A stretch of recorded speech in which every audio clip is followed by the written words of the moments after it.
नमस्कार दर्शकों, सलाम दिल्ली न्यूज़ में आपका हार्दिक स्वागत है।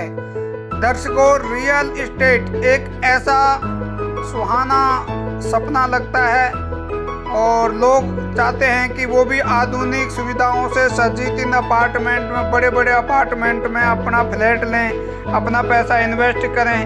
इन कुकल मुत्तों की तरह उगे हुए इन अपार्टमेंट में जिस तरह से हमें सुहाने सपने लगते हैं उस तरह से ऐसा होता नहीं है। बहुत सारे लोग होते हैं जो इनमें जाते हैं और इसमें पैसा इन्वेस्ट करते हैं, अपनी जमा पूंजी खर्च करने के लिए इसमें इन्वेस्ट करते हैं, मगर जब रियल का पता चलता है तो उन्हें फ्लैट नहीं मिलता, फ्लैट बने नहीं होते हैं, लटकाए जाते हैं। इन्हीं सब मुद्दों पर हमने रियल एस्टेट एक्ट पर दीपक बंसल जी से चर्चा की। अच्छा दीपक जी, रियल एस्टेट में बहुत सारी खामियां हैं और बहुत से लोग बर्बाद भी हो गए हैं और सुनने में आ रहा है कि बहुत सारे बिल्डरों ने एक ही जो फ्लैट है उसको कई कई लोगों को बेच दिया है।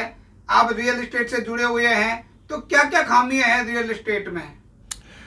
ऐसा सर, रियल एस्टेट इसके नाम से लगता है तो रियल मतलब रियलिटी भी बोलते हैं सेक्टर को, हम रियलिटी सेक्टर भी बोलते हैं। परंतु मैं यदि एक शब्द में इसको बताना चाहूँगा कि रियलिटी नाम की कोई चीज़ ही नहीं है इसमें। अच्छा, सब कुछ झूठ और झूठ पे ही काम हो रहा था। अब कुछ सरकार के नियम जैसे कि रेरा आया है, रेगुलेशंस हुई हैं, तो उनसे काफ़ी उम्मीदें जगी हैं। पर इससे पहले तो मतलब आतंक मचा रखा था इस रियल एस्टेट पे लोगों ने। हर तरीके से जो भी चीज़ वो सोच सकते थे, चाहे यदि हम बात करें कारपेट एरिया को लेकर बात करें, जिसको हम लोडिंग भी बोलते हैं टेक्निकल लैंग्वेज में, मैं आपको थोड़ा समझाने की कोशिश करता हूँ। एक्चुअली में बिल्डर्स इसमें बेसिकली अपना जो माल बेचते थे वो सुपर एरिया पे बेचते थे। कारपेट एरिया भी उन्होंने कभी नहीं बेचा। और सुपर एरिया और कारपेट एरिया में जिसको हम अपनी टेक्निकल भाषा में लोडिंग बोलते हैं, उसी का एक बहुत बड़ा उसके अंदर एक लूप होल था, एक गैप था, एक चोरी थी, एक डाका था, जिसके अंदर वो अनंत कमाते थे, अनंत लूटते थे और आम आदमी को पता भी नहीं चलता था मैं किस तरह से लूट कर रह गया। मैं इसको थोड़ा सा और आपको समझाने की कोशिश करता हूँ। नॉर्मली जैसे आप ये मानिए कि आप कोई 1400 फुट का फ्लैट ले रहे हैं। हाँ, आपने कहा जी मैंने एक फ्लैट लिया है, नोएडा में बुक कराया है 1400 स्क्वायर फीट का, 1400 स्क्वायर फीट। क्या कोई व्यक्ति को इस बात का ज्ञान था कि वो 1400 फुट का फ्लैट है ही नहीं था। अंदर का कारपेट हुआ। एक्चुअली में 1400 फुट तो वो लोग सुपर एरिया लिखते थे, सुपर एरिया। कारपेट एरिया में लोडिंग डाल देते थे 30% की, 40% की, 45% की। यदि 1400 फुट को मैं 30% से लेस करूँ तो 420 घट जाता है। तो मोटा मोटा आपके हाथ में 1000 फुट या 950 फुट आया। 40% से कम करूँ तो और कम हो जाएगा, 50 से कम करूँ तो और कम हो जाएगा। तो आपको बताया क्या जा रहा है, दिया क्या जा रहा है। इसके अलावा लोडिंग यदि कहीं कोई बिल्डर बताता भी था कि मैंने 25% की डाली है, 30% की, यदि आप एक्चुअली में यदि एक एक कमरे की दीवारें नापो, आप अपना एरिया नापो कैसे? मान लीजिए आपको 2 कमरे मिल रहे हैं, एक टॉयलेट बाथरूम मिल रहा है, एक लॉबी मिल रही है जैसे ड्राइंग रूम कह सकते हैं, एक किचन मिल रहा है। यही एरिया होता है घर में मामूली नॉर्मली। तो यदि आप इंची टेप लेकर हर क्षेत्रफल हर जगह का नापे, आपने किचन की नापो, कैसे नापोगे? लंबाई गुना चौड़ाई गुना। ऐसे ही आप अपना ड्राइंग रूम की नापोगे, ऐसे ही कमरों की नापोगे। तो उनको कैलकुलेट करके यदि अलग एक कागज़ पे आप डाटा बनाओगे तो आप ये पाओगे कि आपने लिया तो 1400 फुट का फ्लैट है, पर मुझे टोटल एरिया तो मिल रहा है 700 फुट या 750 फुट। पर इन चीज़ों का ज्ञान कभी बिल्डर ने कभी किसी को दिया ही नहीं। अब रेरा की वजह से अब रेरा ये कह रही है कि भैया आप अपना जितना भी माल बेचोगे वो आप कारपेट एरिया पे बेचोगे। यदि कारपेट एरिया पे नहीं भी बेच रहे तो कम से कम आपको ये लिखना पड़ेगा कि आपका सुपर एरिया कितना है, कारपेट एरिया कितना है। आप कस्टमर को पहले बताओगे कि भाई मेरा इतना सुपर एरिया है, इतना कारपेट एरिया है, उसमें 1 इंच की भी हेरा फेरी नहीं कर सकते। और इसी हेरा फेरी के तहत में बिल्डरों ने लाखों करोड़ों रुपए लोगों से कमा लिए, लूट लिए। लोगों को ज्ञान ही नहीं था, लोग अज्ञानता में लुटते चले गए, बर्बाद होते चले गए। इसके अलावा ऐसा कोई चेक नहीं था सिस्टम के ऊपर कि आज बिल्डर से आप एक फ़्लैट बुक करना चाह रहे हो, आपको नहीं मालूम कि वो फ्लैट आगे 2 लोगों को बिक चुका है, 4 लोगों को बिक चुका है। बिल्डर्स ने एक फ्लैट 2-2, 4-4 लोगों को भेज दिया। कोई सिस्टम नहीं था, कोई ऑनलाइन डिजिटलाइजेशन, कोई ऐसा सिस्टम नहीं था कि कोई एक इनोसेंट बायर उस सिस्टम पे जाके चेक कर ले कि मैं एक एक्स बिल्डर पे कोई बुकिंग कराने जा रहा हूँ तो यहाँ पर टोटल नंबर ऑफ़ फ्लैट्स कितने हैं, इसमें से कौन कौन से फ्लैट्स किस किस को बिक चुके हैं, कोई ऐसा डाटा मेंटेन नहीं था और आज भी नहीं है।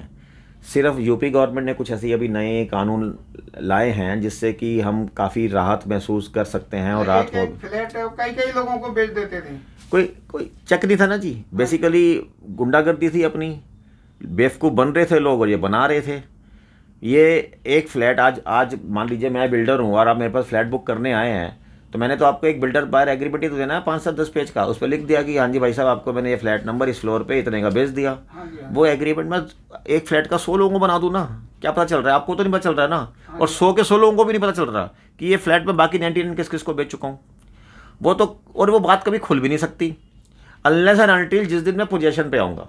जब आप मिले पोजेशन मैंने अभी, और पोजेशन का तो बिल्डर्स का पता ही नहीं होता कि आज प्रोजेक्ट शुरू करें तो वो 4 साल में पूरा करेंगे, 10 साल में पूरा करेंगे या पूरा भी नहीं करेंगे। बहुत सारे बिल्डरों का तो अभी जो बाहर है उनका पड़ा हुआ ऐसे ही। परंतु रेरा में अब गाइडलाइंस ऐसी आ गई हैं, रेरा में इनको बताना पड़ता है कि मैं कितने दिन में कितने वर्ष में ये पूरा करूँगा। सब चीज़ें राइटिंग में होती हैं, एस्क्रो अकाउंट खुल गए हैं। अब पैसे का इतना मिस यूटिलाइजेशन भी नहीं हो सकता कि भाई जो पैसा आपको वहाँ मिल रहा है एज ए बुकिंग मिल रहा है, जो फ्लैट्स के इसमें लोगों से आप पैसा ले रहे हो, वो आपको एक एस्क्रो अकाउंट में डालना पड़ेगा। उसी अकाउंट में से ही पैसा निकाल के आप सिस्टम डाल सकते हो। उसका पैसा आप कहीं इधर उधर नहीं ले सकते। पहले तो क्या होता था, आपने एक प्रोजेक्ट के लिए 200 करोड़ इकट्ठा किया, वहाँ नहीं आपने लगाए 20 करोड़ भी, बाकी 180 करोड़ की और ज़मीनें खरीद ली इधर उधर, क्योंकि आपको तो रातों रात धीरू भाई अंबानी बनना है या टाटा बिरला बनना है। धैर्य किसी में था नहीं, लूट इतनी हो रही थी और लोगों को लूटने का इतना स्वाद आ रहा था कि लोग इंसानियत और धर्म और भगवान सब भूल चुके थे। लोगों को मैंने रोते हुए देखा है सर, मतलब बुजुर्गों ने और कितने लोगों ने अपनी पूरी ज़िंदगी कमाई लगा दी इस रियल एस्टेट में और उनको बाद में मिला क्या? सिर्फ शून्य। सिर्फ उनके पास रोने के सिवा कोई और कार्य कुछ ना तो वो गुंडे थे, ना ही वो पुलिस थे, ना ही वो सरकार थे। वो कुछ नहीं कर सकते थे सिर्फ और सिर्फ रोने के अलावा। और उनकी सुनवाई भी तो कहीं नहीं थी। क्या करते? कोर्ट में चले जाओ। वो तो बिल्डर कहते थे चले जाओ कोर्ट में, हमारा क्या बिगाड़ लोगे। कोर्ट में जो है, कोर्ट में वो तो साफ कहते थे कि भाई आप पहले लोअर कोर्ट में जाओगे, 5-7 साल 10 साल वहाँ निकाल दूंगा। यदि आप जीत भी गए तो उसके बाद मेरे पास हायर कोर्ट है, वहाँ से जीत गए तो मेरे पास सुप्रीम कोर्ट है, और उसके बाद भी इतनी देर तक आप जिंदा रहोगे तो मेरे पास आओगे ना, तब तक तो आप मरमरा ही जाओगे। मैं तो तब भी जीता हूँ, मेरे पास सिस्टम है, वकील हैं, मेरे पास सारे पावर्स हैं, मैं जज खरीद सकता हूँ, मैं सब कुछ कर सकता हूँ। मैं उसके पास मनी पावर है, ताकत है, सब कुछ है, और से सत्य भी है। आखिर में जिसके पास शक्ति होती है तो चलती तो उसी की है ना, तो वो अपनी चलाते थे। पर इंसानियत नाम की कोई चीज़ नहीं थी। हर तरीके से सिर्फ लूट लूट और लूट, बस इन्होंने, और इसके अलावा कुछ करा ही नहीं बिल्डर्स ने। इस तरह के जो जालसाजी के मामले हैं, ये रेरा के बाद में कितना परसेंट, मतलब कितना उस पर प्रभाव पड़ा होगा रेरा का? देखिए, रेरा बेसिकली प्रभावशाली है, परंतु मेरा ओपिनियन ये है कि रेरा को अभी और प्रभावशाली होना पड़ेगा। रेरा के अभी मैं रेरा को बहुत ज़्यादा बाइटिंग नहीं मानता, बहुत ज़्यादा दांतों के साथ, मतलब जैसे शिकारी नहीं मानता कि वो कल्प्रिट्स का शिकार कर सके। तो रेरा को अभी मैं थोड़ा टूथलेस मानता हूँ। रेरा को और दांत दिए जाने चाहिए जिससे कि वो जितने भी पापी लोग हैं, जितने भी कल्प्रिट लोग हैं जो इस इंडस्ट्री को गलत तरीके से इस्तेमाल कर रहे हैं, उसको वो अपने दांतों से पकड़ सके, कैच कर सके, काट सके। क्योंकि अभी भी रेरा का डर कहीं ना कहीं बिल्डर्स के मन में कम है, और बिल्डर्स रेरा को इतनी जल्दी, मतलब कोई बहुत जल्दी चीज़ मानते नहीं है। क्योंकि जब तक आरसी इशू नहीं हो जाती, रिकवरी नोटिस इशू नहीं हो जाते, उसके बाद भी बिल्डर्स बहुत खुलेआम कहते हैं कि ठीक है जी, रिकवरी नोट में यदि हमारे खिलाफ डिमांड निकल भी गई तो इसमें भी आपको अपील डालनी पड़ेगी, फिर उसमें भी पैसा कोर्ट में जमा होगा, कोर्ट से भी आपको 2-4 साल में मिलेगा। मतलब सो मैनी अभी इतने लेंथी प्रोसीजर हैं कि इमीडिएटली जो भी बेसिकली जिसको नुकसान हो रहा है, जो दिक्कत आ रही है, उसको इतनी जल्दी उस चीज़ों से राहत मिलने के चांसेस इतने आसान नहीं हैं। तो इसके रास्ते अभी मुश्किल हैं। ये रास्ते मुश्किल होने की वजह से ही तो आम आदमी बेसिकली न्यायालय का रुख करने की तरफ डरता है। यदि जल्दी न्याय मिल नहीं पा रहा है, हाँ, यदि ये रास्ते आसान हो तो हर आदमी जिसको न्याय चाहिए वो न्याय जल्दी मिल जाए तो न्यायालय के रुख। अधिकतर लोगों के मुख से आप सुन लेना सर कि यार कोर्ट में क्या जाना है, कोर्ट में क्या मिलना है। और ये मैं नहीं बोल रहा, आप अपने माध्यम से आप एक दिन किसी भी मधुबन चौक पे या इफ़को चौक, दिल्ली के जैसे दिल्ली का मधुबन चौक है या गुड़गांव का इफ़को चौक है या और भी कोई मुख्य जगह पे जाके आप अपना एक दिन कैमरा लगा के सिर्फ एक क्वेश्चन ही पूछ लो दिन में 100 लोगों से कि भाई आपके साथ कोई दिक्कत होएगी तो कोई आपका चेक बाउंस हो जाएगा या कोई आपके पैसे मार लेगा या आपका कोई फ्रॉड करेगा तो आप कोर्ट जाना पसंद करोगे? तो अधिकतर लोग कहेंगे यार चले तो जाएंगे, या क्या करेंगे जाके, कुछ मिलता मिलाता तो है नहीं। तो बेसिकली जो रेमेडी है वो इतनी फास्ट नहीं है। तो वो सब चीज़ें भी बिल्डर्स को मालूम है, बिल्डर्स अच्छी तरह इन चीज़ों को समझते हैं। बिल्डर्स तो साफ कहते हैं कि भैया हम यदि 1000 लोगों के साथ फ्रॉड करेंगे तो पहली बात तो 900 तो आएंगे ही नहीं, या टाइम की कमी है, या उनके पास में ये पता है कि भैया क्या मिलना, धक्का खाने छोड़ो यार, अपनी ज़िंदगी आगे चल जाते हैं, अपना जो टाइम यहाँ जाके वेस्ट करेंगे कुछ और कमाई धंधे में, काम धंधे में लगाते हैं। जो 100 लोग आएंगे भी उसमें से भी 10 धीरे धीरे धक्के खा खा के हमारे दरवाजे में धीरे धीरे साल 6 महीने में वो 90 भी कम हो जाएंगे, 10 ले जाएंगे। 10 जो कोर्ट केस करेंगे भी या लड़ाई झगड़ा करेंगे भी, उनसे हमारे पास वकील हैं ही हैं, उनसे लड़ लेंगे। उन 10 में से भी धीरे धीरे 5 रह जाएंगे, आखिरी में 1-2 बचेंगे, यदि वो बहुत शेर दिल निकले उनको रिफंड कर देंगे। ये सिंपल सी कैलकुलेशन है बिल्डर्स की। बिल्डर कहते हैं हमारा बिगड़ेगा क्या, आखिरी में 1000 के पीछे 1-2 को देना पड़ेगा, दे देंगे। तो they are mentally and physically very fit for this कि भाई हमारा कुछ नहीं बिगड़ेगा। सरकार कुछ नहीं सकती, प्रशासन कुछ नहीं कर सकता, पुलिस कुछ नहीं कर सकती, हाँ, कोर्ट कुछ नहीं कर सकता। ये तो बेसिकली सरकार को ही अपने जैसे रेरा बनाया है, सरकार को ही इन स्टार्टिंग में ऐसे कायदे कानून नियम बनाने चाहिए कि एक आम इन्वेस्टर जिसने 30-40 लाख का 50 लाख का एक घर खरीदना है अपनी पूरी ज़िंदगी की मेहनत की कमाई से, जी, क्या वो पुलिस बन सकता है? नहीं बन सकता। क्या वो रेवेन्यू डिपार्टमेंट बन सकता है? क्या वो सरकार बन सकता है? और यदि वो ये सब चीज़ कार्य में लग भी जाएगा, मान लो उसको एक 40 लाख का फ्लैट खरीदना है और उसको इंक्वायरीज करे, इन्वेस्टिगेशंस करे, तहकीकात करे कि भाई मैं जहाँ इन्वेस्टमेंट करने जा रहा हूँ वो बिल्डर की ईमानदारी, उसको 20-30 साल लग जाएंगे करने में। प्रैक्टिकल पॉसिबल ही नहीं है। ये तो सरकार की ही जिम्मेदारी है कि एक देश के अंदर यदि इस तरह से कोई कार्य कर रहा है, फ्लैट्स बनाने का कार्य कर रहा है, तो सरकार उसको कुछ इस तरह को सर्टिफिकेट दे, जैसे कि आपने सुना होगा ऐसे एग मार्क मिलता है कि भाई ये चीज़ खाने योग्य है, इसमें कोई दिक्कत नहीं है। ऐसे दवाइयों में भी कुछ डिफरेंट मार्क्स आते हैं कि भाई हमने ये दवाई इस तरह सर्टिफाइड कर दिया तो ये जेन्युइन है, नकली नहीं है, इसको इसमें ये इंग्रेडिएंट्स मिले हुए हैं, तो आप स्पेसिफाइड कर रहे हो, सरकार उसको स्पेसिफाइड कर रही है, कंट्रोल कर रही है। तो यदि सरकार भी इसमें कोई मार्क दे दे, चांद का दे दिया, सूरज का दे दिया, किसी भगवान की मूर्ति ओम निमः ओम लिख दिया, कुछ भी लिख दिया जो सरकार चाहे, तो आज एज ए लेमैन मुझे पता है कि इस जो ये रियल एस्टेट बिल्डर जो एडवर्टाइजमेंट दे रहा है या विजिटिंग कार्ड छाप रहा है या ब्रोचर छाप रहा है या साइट पे ये ओम सर्टिफाइड है, तो मैं ब्लाइंड होकर ले सकता हूँ। मुझे पता है कि सरकार ने जितनी भी एजेंसीज ने जितनी भी चेकिंग करनी सरकार कर चुकी है, अब ये ओम सर्टिफाइड है तो सेफ है। तो इस सरकार को ही आगे आना पड़ेगा कि जितनी भी धांधलियाँ रियल एस्टेट में हो गई हैं, सरकार चाहे तो इसको एक दिन में बंद कर सकती है। सिर्फ सरकार को अपने जो इनके जो जितने भी पढ़े लिखे लोग हैं, जो इनके IAS ऑफिसर्स हैं, उनके साथ बैठ के एक चिंतन मनन करके कुछ ऐसी नीतियों को लाना पड़ेगा, कुछ ऐसे नियमों को लाना पड़ेगा कि हाँ भैया किसी बिल्डर को आना है तो उसको इस दरवाज़ों से पास होकर सर्टिफाइड करा के ही वो एज ए बिल्डर एक्टिविटी कर सकता है, अन्यथा he is not allowed to do any building activity.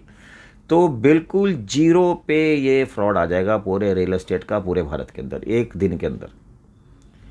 आम आदमी के बस की नहीं है कि वो जाके इन्वेस्टिगेशन करे, वो कर ही नहीं सकता, इम्पॉसिबल है। चाहे वो कितना ही पढ़ा लिखा हो, चाहे वो वकील ही हो, फिर भी वो कहीं ना कहीं गच्चा खा ही जाएगा, कहीं ना कहीं गच्चा खा ही जाएगा। और उसके ऊपर भी यदि सब चीज़ें उसने कर भी ली, बिल्डर फ्रॉड ही कर गया तो, क्योंकि हमें फाइनेंशियल कैपेसिटीज़ भी एक उस सरकारी एजेंसीज को जज करनी होंगी।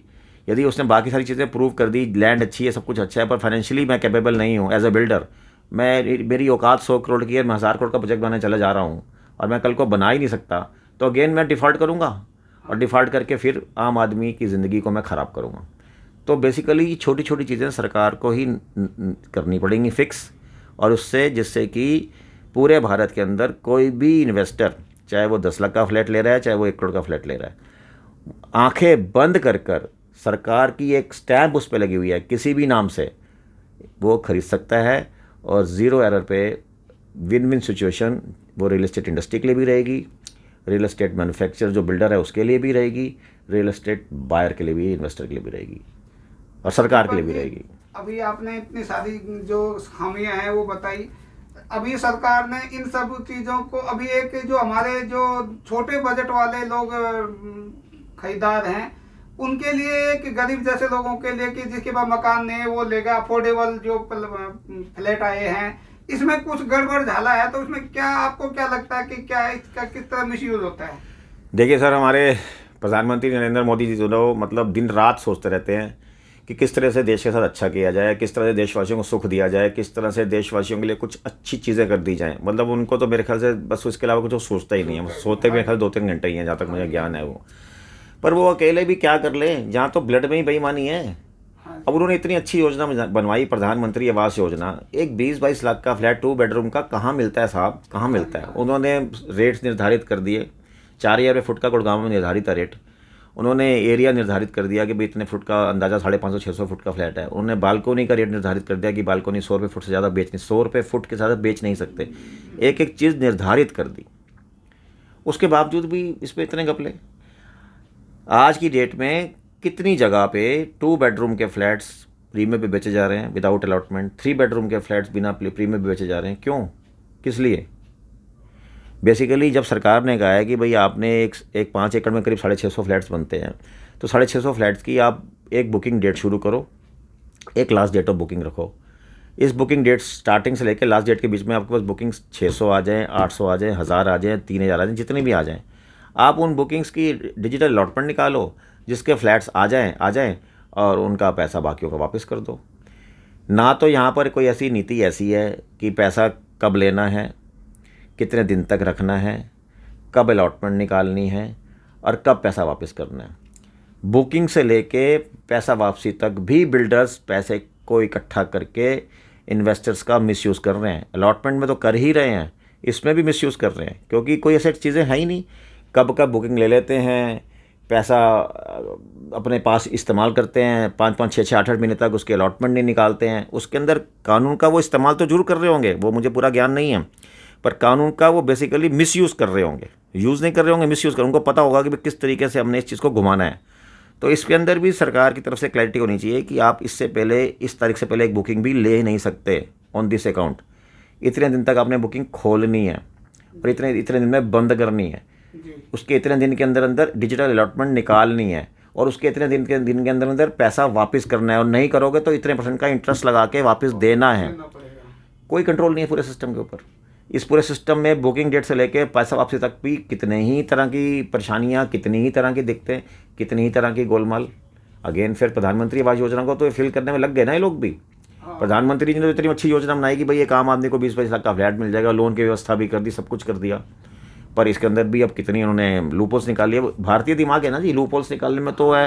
पर बड़ा क्लियर मैसेज मैं देता हूँ, जिस तरह से मोदी जी कहते हैं कि मेरा नाम मोदी है, याद रखना, मैं भी उनको ये बता देता हूँ जी, मोदी जी का नाम मोदी है। गलत लोगों के लिए ज़्यादा दिन तक भारत में जगह नहीं है, ये उनको याद रखना पड़ेगा। इस बात को वो याद रख लें। लंबा समय नहीं है उनका भारत में, यहाँ तो भारत में आदमी बन के रहना पड़ेगा या भारत छोड़ के जाना पड़ेगा उनको।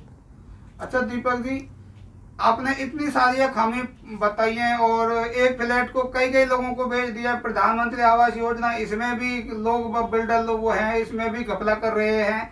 अगर कोई आम आदमी फ्लैट खरीदना जाता है तो उसको क्या क्या सावधानी बरतनी पड़ती है? देखिए जी, मैं एज ए लेमैन जितने मेरे को ज्ञान है, मैं तो इतना ही कहूँगा इसमें, क्योंकि देखो सरकार की तरफ से तो मैंने बताया कि कोई ऐसी स्टैम्प है ही नहीं है।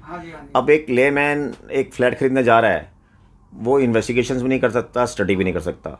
उसके बाद बड़ा सिंपल सा रास्ता मैं कहना चाहूँगा, यहाँ तो वो मतलब रियल एस्टेट को बनी बनाई चीज़ ले, जहाँ भी लेनी है, रेडीमेड चीज़ ले, अंडर कंस्ट्रक्शन मत ले, जिससे कि उसकी जो safety and security of investment है वो ज़ीरो हो जाए।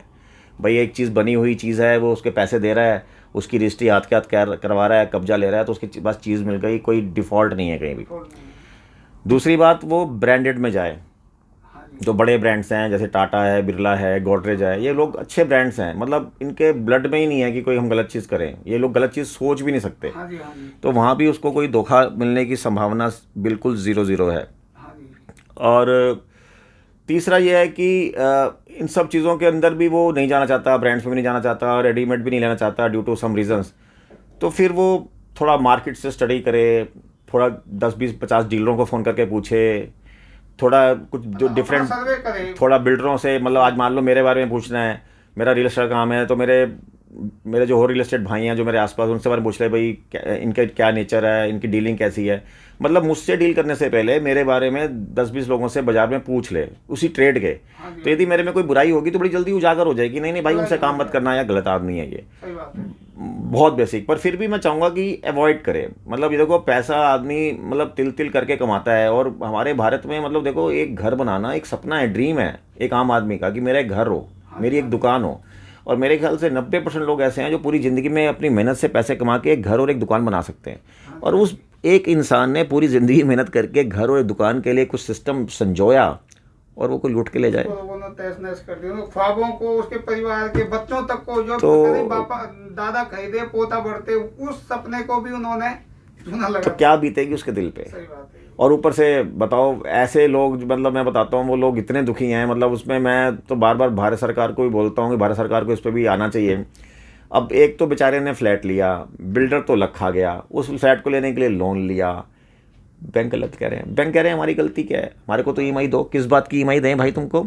तुमने ट्राई पार्टी एग्रीमेंट बनाया था, तुम भी तो जिम्मेदारी तुमने बनाया था, तुम भी तो एक पार्टी हो। तुमने यदि एक लोन लेने वाली की तो औकात देखी, इसकी इनकम टैक्स रिटर्न्स ली कि ये कल को रीपेइंग कैपेसिटी है या नहीं है, क्या तुमने उसकी औकात देखी कि जिस प्रोजेक्ट पे तुम लोन दे रहे हो? और यदि नहीं देखी तो तुम काहे के बनते हो कि तुम जाके उस बेचारे इंसान से पैसे ले लो जो बिल्डिंग बन ही नहीं रही, जो काम रुका ही पड़ा है, उसकी ईएमआई ले क्यों रहे हो? अब वो इन्वेस्ट कर सोचो सर कि जो बेसिकली जो प्रोजेक्ट्स बन ही नहीं पा रहे हैं, रुके पड़े हैं, या बिल्डर भाग गया है, जेल में है, उसकी ईएमआई भी वो बेचारा इन्वेस्टर आज तक दे रहा है। वो क्यों? वो काहे का कल्प्रिट है? उसने क्या गलती कर दी? इस चीज पे कि वो आगे क्यों बढ़े। देखिए सुप्रीम कोर्ट ने पीछे कुछ इस पे कानून लाए थे कि ऐसी चीज़ों पे रोक लगाने की कोशिश करी थी। मेरे ख्याल से कुछ आम्रपाली वगैरह केसेस में भी सरकार ने ईएमआई रुकवाई थी। पर इसके लिए भी एक फंडामेंटल कानून आ जाना चाहिए कि ऐसी स्थितियों में EMI should stop immediately on the spot. जैसे ही कोई हैपनिंग पाई जाती है, कोई बैंक को अधिकार नहीं होना चाहिए कि ईएमआई मांगे, बल्कि बैंक ही रिस्पॉन्सिबल है लोन देने के लिए। बैंक ने यदि इंडिविजुअल की पेइंग कैपेसिटी चेक करी है तो सिर्फ पेइंग कैपेसिटी तक की बैंक की जिम्मेदारी नहीं है।